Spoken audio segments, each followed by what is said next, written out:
تو ابو سے پھر جلدی آنے کا کہہ کر اٹھ گئی۔ میں دونوں بہنوں کو دروازے تک چھوڑ کر فوراً اپنے کمرے میں بھاگ جانا چاہتی تھی کہ ابو نے پکار لیا، کہاں رہتی ہیں یہ لڑکیاں؟ جی بتا رہی تھی یہیں آس پاس کی کسی بلڈنگ میں۔ ابو کے سامنے میرا سارا اعتماد ہوا ہو جاتا تھا۔ فلیٹوں کی یہی بات اچھی ہے، اندر ہی اندر سب مل لیتے ہیں، باہر نہیں جانا پڑتا۔ ابو غالباً اپنے آپ سے ہی بولے تھے، کیونکہ میری طرف دیکھا نہ مجھ سے تائید چاہی اور میں کچھ دیر رک کر اپنے کمرے میں آ گئی۔ بند کمرہ جہاں کھڑکی نہ کھلے تو ہوا کا گزر بھی نہیں ہوتا تھا، پھر بھی میری سانس یہیں بحال ہوتی تھی۔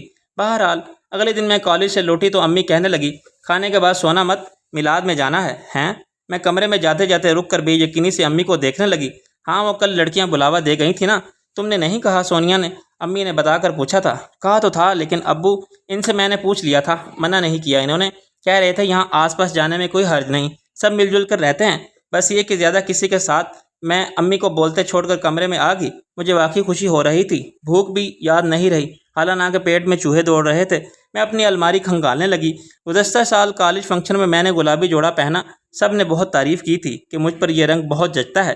ابھی بھی میں نے گلابی رنگ کا سوٹ نکال لیا، گو کہ میں بہت زیادہ تیار نہیں ہوئی تھی۔ میک اپ کے نام پر لپسٹک اور کاجل، اس کے علاوہ کچھ نہیں، اور جیولری تو امی پہننے نہیں دیتی تھی، لیکن آج جانے کیا ہوا، جب ہم نکلنے لگے تو امی نے اپنے ٹاپس خود ہی میرے کانوں میں ڈال دیے، پھر نظر بھی اتارنے لگی۔ میری ہنسی چھوٹ گئی۔ اف امی، ایسی کوئی حور پری نہیں ہوں میں جو نظر لگ جائے گی۔ اچھا چل۔ امی نے میرے کندھے پر ہاتھ مار کر مجھے آگے کیا۔ پھر اس کی بلڈنگ کی سیڑھیاں چڑھتے ہوئے میرا دل ایک انجانے احساس سے دھڑکنے لگا تھا۔ مجھے ڈر لگنے لگا کہ کہیں اس احساس کا رنگ میرے چہرے کا احاطہ نہ کر لے۔ میں نے ایک طرف سے دوپٹہ کھینچ کر اپنا آدھا چہرہ چھپا لیا تھا۔ سونیا دروازے پر ہی مل گئی، مجھے دیکھ کے بے ساختہ بولی تھی، ارے واہ، تم تو پہچانے ہی نہیں جا رہی۔ پھر شکر کہ فوراً امی کی طرف متوجہ ہو گئی۔ آئیے آنٹی، بہت خوشی ہوئی آپ آ گئیں، آئیے میں آپ کو اپنی امی کے پاس لے چلوں۔ امی اس کے ساتھ اور میں امی کے پیچھے چل پڑی۔ سونیا کی امی سے مل کر میں کچھ دیر ہی ان کے پاس بیٹھی، پھر سونیا کے بلانے پر لڑکیوں کے پاس آ گئی جو یقیناً آس پاس کے فلیٹوں سے آئی تھی۔ سب سے تعارف ہوا، پھر میلاد شروع ہو گیا۔ اس دوران میرا دھیان بار بار ادھر ادھر بھٹکتا رہا، لیکن خواتین کی محفل تھی اس لیے کسی صنف مخالف کی جھلک تک نظر نہیں آئی اور میں تقریباً مایوس ہو گئی تھی۔ پھر میلاد کے بعد جب کھانا لگنے لگا تو میں سونیا اور ہنا کی مدد کے لیے اٹھ گئی۔ سونیا سامنے والے فلیٹ سے پلیٹیں لے کر آ رہی تھی، میں نے اس کے ہاتھ سے لینی چاہیں تو عجلت میں کہتی ہیں آگے بڑھ گئیں، تو وہاں سے ڈشز لے آؤ۔ وہاں سے؟ میں نے سامنے کھلے دروازے کو دیکھا تو اندر سے ہنا کی آواز آ رہی تھی۔ میں بھی سونیا کی طرح عجلت میں ادھر جاتے ہی رک گئی۔ سامنے ہنا کے ساتھ وہ کھڑا تھا، مجھے دیکھ کر چونکا، پھر فوراً اتننگ میں آ گیا۔ وہ آئیں گھر ہمارے خدا کی قدرت ہے۔ یا اللہ، میں گھبرا کر پلٹنے کو تھی کہ ہنا نے پکار لیا، آؤ خوشی، رک کیوں گئی ہو؟ وہ ڈشز میرے حلق سے بمشکل آواز نکلی تھی۔ ہاں یہ لے جاؤ۔ ہنا نے ڈشز اٹھا کر میری طرف بڑھائیں تو مجھ سے پہلے وہ جھپٹ کر بولا، کیا کر رہی ہو ہنا، مہمانوں سے کام؟ وہ بھائی جان، یہاں کوئی مہمان نہیں ہے، لائیں دیں، میں لے جاتی ہوں۔ ہنا اسے لے کر چلی گئی۔ میں بھی اس کے پیچھے جا رہی تھی کہ وہ پکار کر بولا، سنیں آپ یہ لے جائیں۔ میں نے پلٹ کر دیکھا تو وہ جگ اور گلاس میری طرف بڑھا رہا تھا۔ میں نے بڑھ کر جگ تھاما تو مسکرا کر بولا، تو خوشی نام ہے آپ کا؟ جی نہیں، خوش بخت، میرے منہ سے بے ساختہ نکلا۔ اور خوشی میں اپنے ماں باپ کے لیے ہوں۔ میرا اعتماد لوٹا تو میں قدرے اترائی تھی، اور اوروں کے لیے کیوں نہیں؟ اس نے میری آنکھوں میں جھانکا تو میں نے اس کے ہاتھ سے گلاس لے کر چل پڑی۔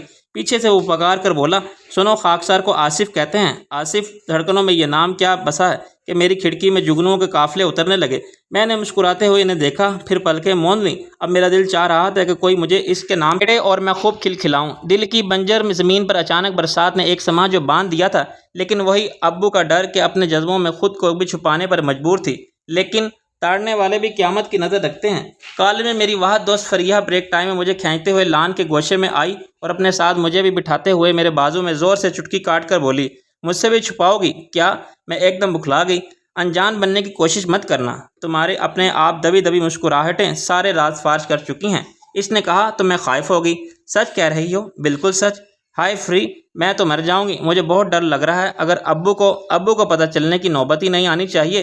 فریحہ میری بات کاٹ کر کہنے لگی، میرا مطلب ہے تم اس سے پہلے ہی اپنا معاملہ سیٹ کر لو، یعنی اس سے کہو فوراً رشتہ بھیج دے۔ اف، میں نے اپنا سر پیٹ لیا، میری اس سے بات کہاں ہوتی ہے، بس دور سے دیکھ کر السلام علیکم۔ وعلیکم السلام۔ کہاں رہتا ہے؟ فریحہ نے زور سے ہنس کر پوچھا۔ ہمارے سامنے والے بلاک میں۔ میرا روٹھا انداز اس کی ہنسی کا مرہون منت تھا۔ تو فون کرو۔ اب کہوں گی میرے پاس فون ہی نہیں۔ یار، یہ تمہارے ابو کو کچھ مت کہنا، میں نے فوراً ٹوک دیا۔ اچھا ایسا کرو، نمبر دو، میں اپنے سیل سے تمہاری بات کروا دیتی ہوں۔ فریحہ جیسے سارے معاملات ابھی کے ابھی طے کروا لینا چاہتی تھی۔ نمبر نہیں ہے میرے پاس، وہ مجھ سے میرا نمبر مانگ رہا تھا، میں نے ٹال دیا۔ کیا کہتی، مجھے موبائل رکھنے کی اجازت نہیں؟ میں اپنی بے بسی پر کرنے لگی، چلو بس کل اس کا نمبر لے آنا۔ فریحہ کے لیے یقیناً بہت آسان تھا جب ہی اتنے آرام سے بولی تھی۔ میں گہری سانس کھینچ کر خاموش ہو گئی۔ اب اسے کیا بتاتی کہ میں ہمارا روز سامنا نہیں ہوتا؟ ہفتے میں 6 دن میں پوری دوپہر بالکنی میں چکراتی رہتی ہوں، اور ایک اتوار کا دن وہ سارا دن بالکنی کا چکر لگاتا ہے کہ شاید میں نظر آ جاؤں، لیکن میں ابو کی وجہ سے ادھر جا ہی نہیں پاتی۔ بہرحال انتہائی مایوسی کے باوجود میں یہ سوچتے ہوئے کالج سے گھر آ رہی تھی کہ آصف سے اس کا نمبر کیسے لوں۔ سونیا اور ہنا سے گو کہ اچھی دوستی ہو گئی تھی، لیکن ان سے کیسے کہہ سکتی تھی؟ کسی بہانے سے ہی، اور کوئی معقول بہانہ سوچتے ہوئے میں بھی اپنے فلیٹ کی چند سیڑھیاں چڑھی تھی کہ اچانک سے وہ سامنے آ گیا۔ آپ؟ میری دھڑکنیں بے ترتیب ضرور ہوئیں، لیکن چہرے پر ہوائیاں اڑنے لگی تھیں۔ کہاں غائب رہتی ہو؟ نظر ہی نہیں آتے۔ وہ مزید میرا راستہ روک کر کھڑا ہو گیا۔ پلیز یہاں بات نہ کریں، کوئی آ جائے گا۔ میری گھبراہٹ سے محفوظ ہو کر بولا، تو پھر کہیں باہر ملو نا۔ نہیں، یہ ممکن نہیں۔ میں نے پلٹ کر دیکھا تو کوئی آ تو نہیں رہا۔ پھر کیسے بات ہوگی؟ میں فون کر لوں گی، آپ اپنا نمبر دے دیں، میں نے جلدی سے کہہ دیا۔ لیکن ہنا تو بتا رہی تھی تمہارے ہاں موبائل فون کا رواج نہیں۔ اس نے جتایا نہیں کہ پھر بھی مجھے عجیب سا لگا۔ میں اپنی دوست کے نمبر سے جز بجز ہو کر اسی قدر کہہ سکی، کسی بھی نمبر سے فون کرو گی نا؟ وہ یقین چاہتا تھا۔ جی کروں گی، میں نے کہا تو اس نے میرے سینے سے لگی فائل کھینچ کر اس پر اپنا نمبر لکھ دیا۔ میں انتظار کروں گا۔ میں نے اس بات میں سر ہلا دیا اور اس کی سائڈ سے نکل کر سیڑھیاں پھلانگتے ہوئے اوپر آ گئی۔ سانسیں پھولی ہوئیں اور دل کا یہ عالم کہ پسلیاں توڑ کر باہر نکل آئے گا۔ دھم سے صوفے پر گری، یہ بھی نہیں دیکھا کہ وہیں امی بیٹھی تھیں۔ اچھل پڑی۔ ہائے، تمیز نہیں ہے تجھے؟ کتنی بار سمجھایا ہے لڑکیوں کو اٹھنے بیٹھتے بولنے چالنے میں احتیاط برتنی چاہیے، لیکن تیرے کان پر جوں نہیں رینگتی۔ امی کا لیکچر شروع ہو گیا۔ میں بولنے کے قابل ہوتی تو جواب دیتی۔ سانسیں ہموار کرنے میں لگی ہوئی تھی اور میری غیر متوقع خاموشی پر ہی امی نے بغور مجھے دیکھ کر پوچھا، کیا ہوا ہے؟ میں نے نفی میں سر ہلا دیا۔ تیری سانس کیوں پھولی ہے؟ وہ میں سیڑھیاں پھلانگنے کا بتانا چاہتی تھی، لیکن امی پہلے ہی مت ہوش ہو کر چلائیں، اوے اللہ، کہیں کتا تو پیچھے نہیں لگ گیا تھا؟ صبح سے سیڑھیوں کے پاس بھونک رہا تھا۔ ایویں میں نے بھی رونا شروع کر دیا۔ ارے کہیں کاٹا تو نہیں؟ امی مجھے ادھر ادھر سے چیک کرنے لگی۔ نہیں کاٹا۔ میں چیخ پڑی۔ پھر رو کیوں رہی ہو؟ تو کیا کروں؟ آپ ذرا بھاگ کر دکھائیں، ایسے جیسے میں بھاگ کر آئی ہوں۔ سانس نہیں پھولے گی تو کیا ہوگا؟ شکر کریں سانسیں بند نہیں ہوئیں۔ اچھا بس چپ ہو جا، میں پانی لاتی ہوں، رہنے دیں، میں خود ہی پی لوں گی۔ میں اٹھ کر اپنے کمرے میں آ گئی۔ پیچھے امی کتے کو کسنے لگی۔ منوس مارا جانے کدھر سے آ گیا، چوکیدار سے اسے اندر کیسے گھسنے دیا؟ کمیٹی والوں سے شکایت کرنی پڑے گی۔ سنا تم نے؟ امی کمیٹی والوں سے شکایت کریں گی؟ میں فائل پر لکھ نمبر دیکھتے ہوئے ہنسی تھی۔ پھر یہ آدھا دن اور پوری رات میرے اب تک کی زندگی پر بھاری ہو گئے تھے۔ تمام رات میں خود سے باتیں کرتی رہی، اس سے یہ کہوں گی کہ اسے وہ کہوں گی، اور وہ جانے کیا کہے گا، وغیرہ وغیرہ۔ رات کے آخری پہر آنکھ لگی۔ اس کے باوجود جب وہ صبح جلد اٹھ کر تیاری بھی ہو گئی، میں آج اتنی جلدی؟ معمول سے ہٹ کر کوئی بات ہو امی نوٹس نہ لیں، ممکن ہی نہیں تھا۔ ہاں وہ آج پریکٹیکل ہے، اس لیے جلدی جا کر پریکٹس کر لوں گی۔ میں بھی پہلے سے جواب سوچ چکی تھی۔ وہیں کھڑے کھڑے الٹا سیدھا ناشتہ کیا، اور شکر کہ اس وقت ابو واش روم میں تھے۔ وہ نہانے میں بہت دیر لگاتے تھے۔ میں ان کے نکلنے سے پہلے ہی امی کو خدا حافظ کہہ کر نکل رہی تھی کہ پیچھے سے امی کی آواز آئی، کتے سے بچ کے جانا۔ مجھے بڑے زور کی ہنسی آئی۔ راستے میں تو ضبط کرتی رہی، لیکن کالج پہنچ کر خوب ہنسی۔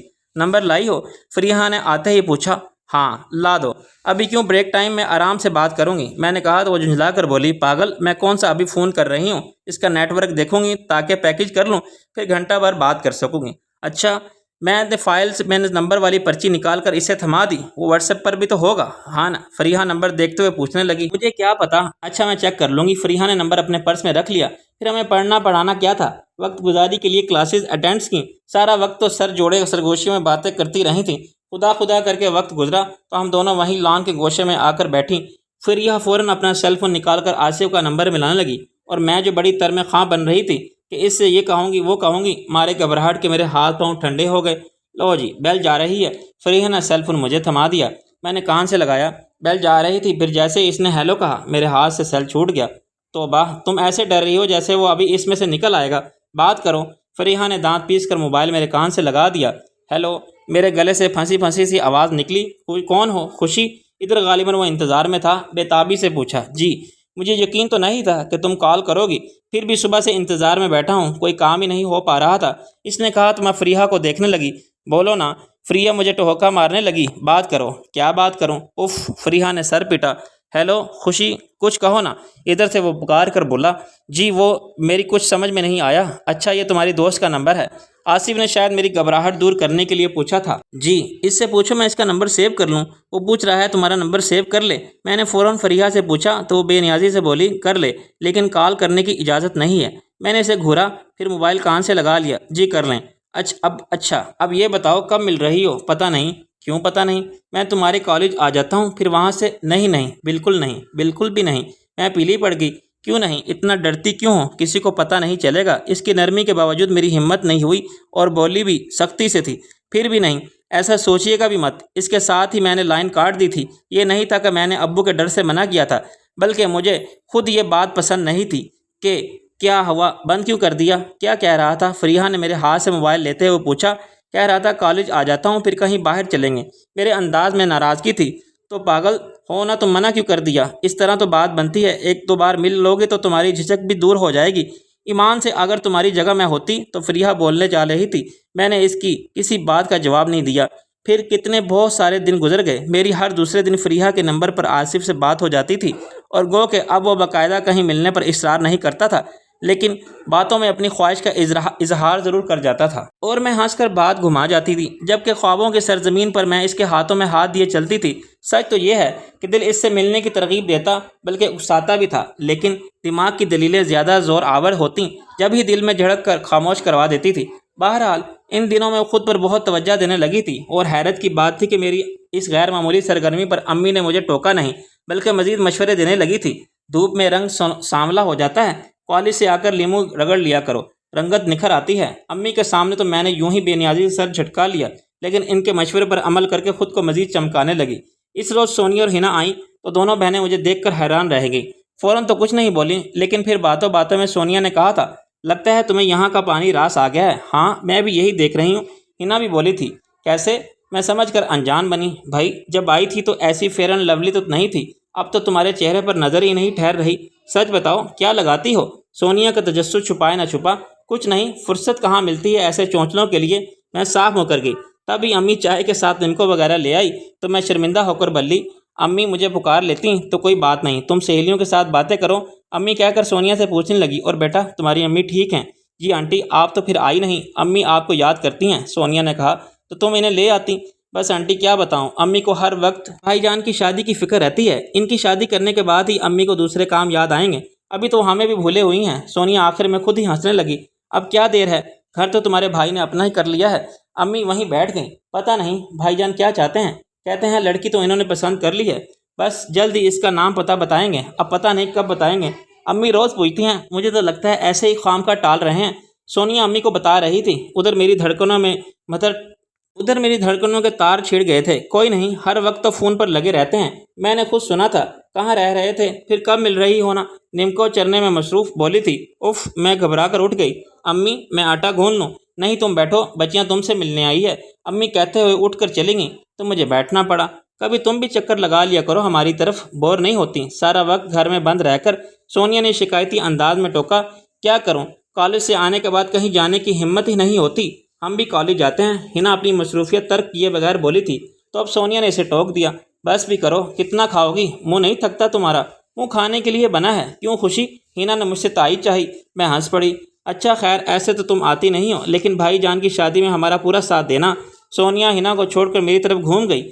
میں نے بمشکل خود کو سنبھال کر سر ہلا دیا تو وہ کہنے لگی، خوب ہلہ گلا کریں گے، بس انتظار ہے کب بھائی جان اپنی پسند بتاتے ہیں، جس دن بتائیں گے ہم اس دن ڈھولکی رکھ لیں گے۔ سونیا جوش سے بول رہی تھی، اور میرے لیے اب دل کو سنبھالنا تقریباً ناممکن ہی ہو گیا تھا۔ جب بھی آئیں امی کہتے ہوئے اٹھ کر بھاگی تھی، جبکہ امی نے پکارا نہیں تھا، اور اس رات میرے خوابوں کی سرزمین پر بڑی خوشگوار ہلچل مچی تھی۔ شجر حجر، پھول کلیاں سب مجھے دیکھ کر کھلکھلائے تھے، اور میں شرمائی لجائی آصف کے سنگ کے کہاں سے کہاں نکل گئی۔ آصف اپنے گھر والوں کو تجسس میں رکھے ہوئے تھا، جب وہ انہیں میرے بارے میں بتائے گا تو سونیا اور ہنا کتنی حیران ہوں گی۔ ان کی حیرت سوچ سوچ کر میں مسکراتی رہی۔ اگلے دن کالج پہنچتے ہی میں فریحہ کے سر ہو گئی۔ آصف کو فون ملاؤ، میں صبح خیریت تو ہے؟ فریحہ نے حیرت اور تشویش سے ٹوکا، سب خیریت ہے، بس تم فون ملاؤ، مجھے بات کرنی ہے۔ کیا بات؟ اب وہ شوق مانی خیز نظروں سے دیکھنے لگی۔ ٹھیک ہے مت ملاؤ، میں ناراض ہو گئی۔ ارے فریحہ فوراً اپنا بیگ کھول کر موبائل نکالنے لگی۔ میں ایسے ہی روٹنے انداز میں اسے دیکھتے رہی۔ وہ بیگ کے ہر خانے میں ہاتھ مار رہی تھی، پھر مجھے دیکھ کر مایوسی سے بولی، سوری، موبائل شاید گھر میں رہ گیا، شٹ۔ میں نے ایک پیر زور سے زمین پر مارا، پھر تیزی سے کلاس روم کی طرف بڑھ گئی۔ اف، اب میں کیا کروں؟ جان بوجھ کر تو نہیں چھوڑ کر آئی، غلطی سے رہ گیا۔ فریحہ میرے پیچھے بھاگتے ہوئے بولے جا رہی تھی۔ تو میں کب تمہیں الزام دے رہی ہوں؟ میں نے رک کر کہا۔ الزام نہیں دے رہے، منہ تو پھلائے ہوئے ہو نا۔ میری شکل ہی ایسی ہے، میں کہہ کر کلاس روم میں گھس گئی۔ یوں ہی کتنے بہت سارے دن گزر گئے، آصف سے بات ہی نہیں ہو پا رہی تھی۔ ایک دوبارہ اس نے فون ریسیو کر کے بس اتنا کہا، میٹنگ میں ہوں۔ اس کے بعد کال ریسیو ہی نہیں کر رہا تھا۔ لگتا ہے تمہارے آصف صاحب بہت مصروف ہو گئے ہیں۔ فریحہ مسلسل اس کا نمبر پش کرتی رہی اور جواب نہ ملنے پر یہی کہتی تھی، پھر مجھے ہمدردی کے ساتھ تسلی دیتی، بیچارہ شادی کی تیاریوں میں لگا ہوگا، تم دل برا مت کرو۔ کیا دل برا نہ کروں؟ میں اتنی پریشان ہوں۔ میں اسی وقت روحانسی ہو گئی۔ کیوں پریشان ہو؟ بتاؤ۔ بتایا تو تھا، امی ابو میری شادی کی باتیں کرنے لگے ہیں۔ باتیں ہی کر رہے ہیں نا، ابھی شادی تو نہیں کر رہے تمہاری؟ فریحہ جھنجھلائی تھی، پھر خود ہی کہنے لگی، ہاں یہ ہو سکتا ہے وہ باتوں باتوں میں تمہاری کہیں بات طے کر دیں، یہی تو میں کہہ رہی ہوں اور تم سمجھ نہیں رہی۔ میں نے زور دے کر کہا، اچھا سمجھ گئی۔ اب یہ بتاؤ تمہارے اماں ابا تم سے پوچھے بغیر تمہارا رشتہ طے کر دیں گے؟ اس کے پوچھنے پر میں سوچ میں پڑ گئی، پھر نفی میں سر ہلایا۔ پتہ نہیں، ایک تو تمہیں کسی بات کا پتہ نہیں ہوتا۔ خیر ایسا نہیں ہوگا، تم سے ضرور پوچھیں گے، تب تم آصف کا نام لے دینا۔ فریحہ جتنے آرام سے بولی، میں اس قدر چیخ گئی، ایسے کیسے اس کا نام لے سکتی ہوں؟ وہ کوئی پیش رفت کرے تب تو۔ فریحہ چند لمحے سوچنے کے بعد پوچھنے لگی، تم کہو تو اسے میسج کر دوں کہ جب فارغ ہو کال کرے؟ ہاں کرو، ابھی کرو۔ فریحہ نے میسج کر دیا تو پھر سارا وقت میں انتظار کرتی رہی۔ کلاس روم میں بھی میرا دھیان فریحہ کے موبائل کی طرف ہی رہا جو بج کے نہیں دیا تھا۔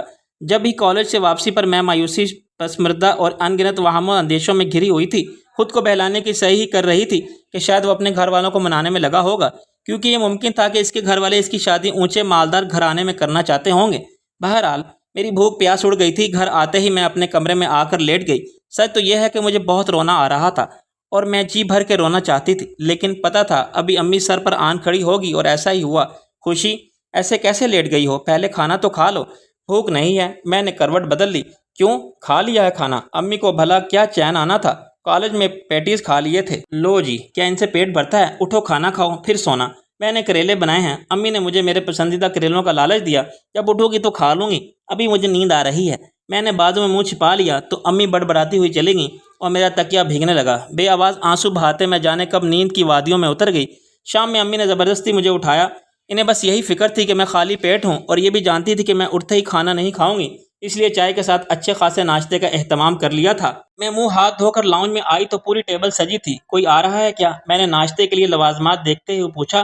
نہیں، بیٹھو کھاؤ، تمہارے لیے ہیں، امی نے کہا تو میں نے بحث نہیں کی، نہ ہنسی، بیٹھ کر سموسہ اٹھا لیا اور ذرا سا کتر کر کھانے لگی۔ تمہارے امتحان کب ہیں؟ یہ غیر متوقع سوال تھا۔ کیوں؟ بس امتحان ہو جائیں تو پھر گھر بیٹھو، تھک جاتی ہو کالج جا کر، شکل بھی اتنی سی نکل آئی ہے۔ امی میری محبت میں بولنے لگی۔ میں نے کوئی جواب نہیں دیا۔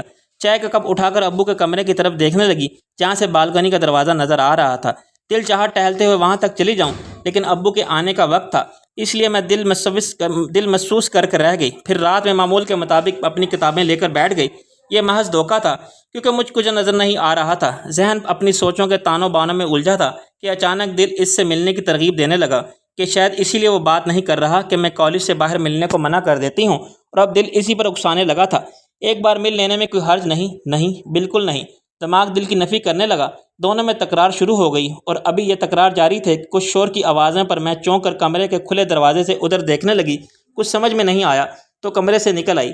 امی، یہ کچن سے امی کو نکلتے دیکھ کر میں نے اس قدر کہا تھا کہ وہ بول پڑی، ڈھولک بج رہی ہے۔ ڈھولک؟ میرے دل پر تھاپ پڑی تھی۔ سونیا نے کہا تھا بھائی جان جس دن اپنی پسند بتائیں گے ہم اسی دن ڈھولک رکھ لیں گے۔ تو یہ فوراً مایوس ہوگی اور میرے اندر شادیانے بجنے لگے۔ تمہاری پڑھائی کا حرج ہو رہا ہوگا، ایسا کرو دروازہ بند کر لو، امی نے اپنے حساب سے سمجھ کر کہا تھا، اور میں نے کمرہ بند کرتے ہی دھمال ڈالنا شروع کر دی۔ کوئی آدھا گھنٹہ اچھل کود کر کے میں یہ ہانپتے ہوئے بیڈ پر گری تو میرے ہونٹوں پر ہنسی پھوٹ رہی تھی۔ اگلے دن میں وقت سے پہلے ہی کالج پہنچ گئی، کیونکہ میں فریحہ کو بتانے کے لیے بے چین تھی۔ ایک وہی تو تھی جس کے ساتھ میں اپنے دل کی باتیں کر لیتی تھی۔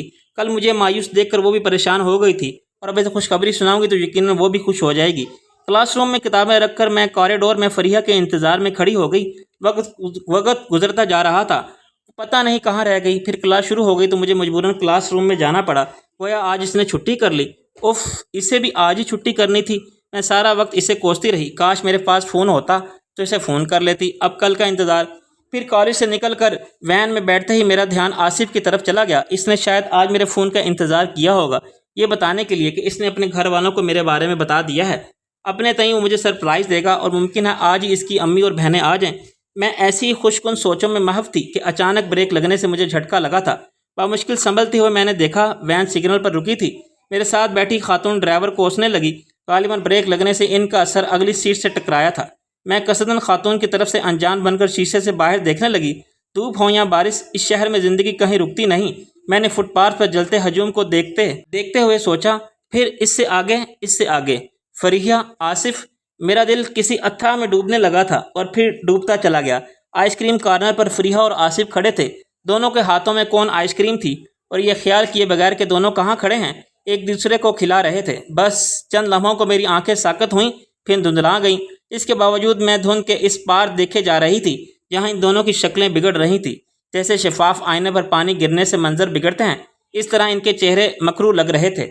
سگنل کھل گیا، وین آگے بھاگنے لگی، لیکن میری دھندلائی آنکھوں میں وہی مکروہ شکلیں تھیں جن سے میں بھاگنا چاہتی تھی۔ اور وین سے اتر کر میں سچ مچ بھاگ رہی تھی۔ سیڑھیوں پر بھی دم نہیں لیا، وہ پھلانگتے ہوئے اوپر آئی اور امی کی گود میں ڈھہ گئی۔ ہائے! امی اچھلے اور میں نے رونا شروع کر دیا۔ ارے کیا ہوا؟ خوشی میری بچی، کیا ہوا؟ امی پریشان ہو کر میرا کندھا ہلانے لگی۔ میں اور زور سے رونے لگی۔ ارے بتاؤ تو کیا ہوا؟ میری سہیلی، میرے منہ سے بمشکل نکلا تھا، کہاں ہے تمہاری سہیلی؟ کیا ہوا اسے؟ ارے بتاؤ تو۔ جس قدر امی کی پریشانی بڑھی، اس قدر میرے رونے میں شدت آئی۔ ارے خوشی بتاؤ تو بیٹا، کیا ہوا تمہاری سہیلی کو؟ امی کو روحانسی آواز آئی تو میں ہچکیوں کے درمیان نفرت آمیز کڑواہٹ سے بولی تھی، کم بخت، مر گئی۔